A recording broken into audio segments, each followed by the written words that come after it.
Hey there guys, Chet here. In this tutorial, I'm going to show you how to use multi-channel campaigns in Brevo so that you can connect with your audience through email, SMS, WhatsApp, and push notifications all in one convenient place. But before we begin, if you're new to Brevo, you can actually get 50% off of the starter and business plans for your first 3 months by using the link that we've put down below in the description.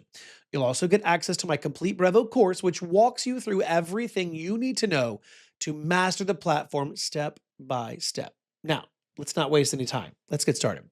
First off, as always, log into your Brevo account. On the dashboard, navigate over to the left menu and click on the Marketing tab. Now, this will expand a drop-down menu with several options. Now, from there, click on Campaigns. The campaign page will open, showing all of your existing campaigns. Now, look in the top right corner, click on the Create Campaign button to begin. Once you click, a new window will appear with different campaign types under the standard section, such as email, SMS, WhatsApp, and push.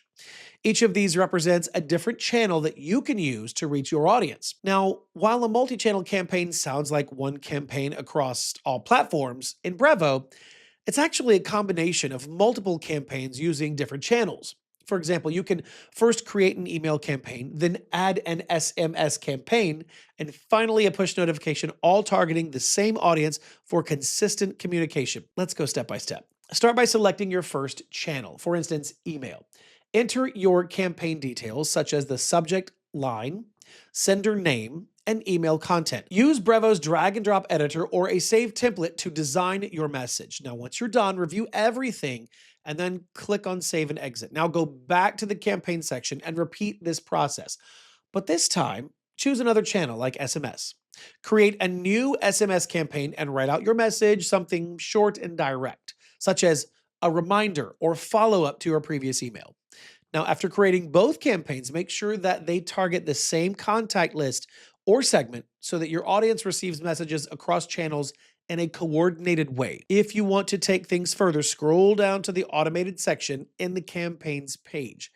Here you will find pre-built automation templates such as abandoned cart, product purchase, welcome message, and a lot more. These templates will help you combine multiple channels automatically based on customer actions. For example, you can set up an automation that sends an email first, then an SMS reminder 2 days later, and finally a push notification if the user hasn't taken action yet.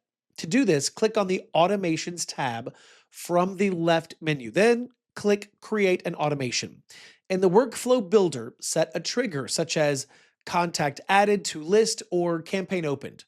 Once you've set your trigger, add the first step like send email. Then click the plus icon to add more steps such as send SMS or send push. You can adjust the delay between messages by adding wait steps. For example, wait 1 day before sending the next message. After you finish building your workflow, review everything carefully. Once you're satisfied, click the Activate Automation button in the top right corner. Your multi-channel campaign is now live. Brevo will automatically send messages across all selected channels based on your workflow and triggers. This setup will ensure that your audience stays engaged, whether they're checking their inbox, phone, or browser. It's a great way to maintain consistent communication and improve conversions. And that is how you create and run a multi-channel campaign in Brevo. If you want to learn more about setting up advanced automations and really improving campaign performance, check out the link that we've put down in the description for access to our full Brevo course and get 50% off of the starter and business plans for your first 3 months. Whew, that seems like a lot. That's it for this tutorial. If you found it helpful, please don't forget to like and subscribe. And as always, thank you so much for watching. I will see you in the next video.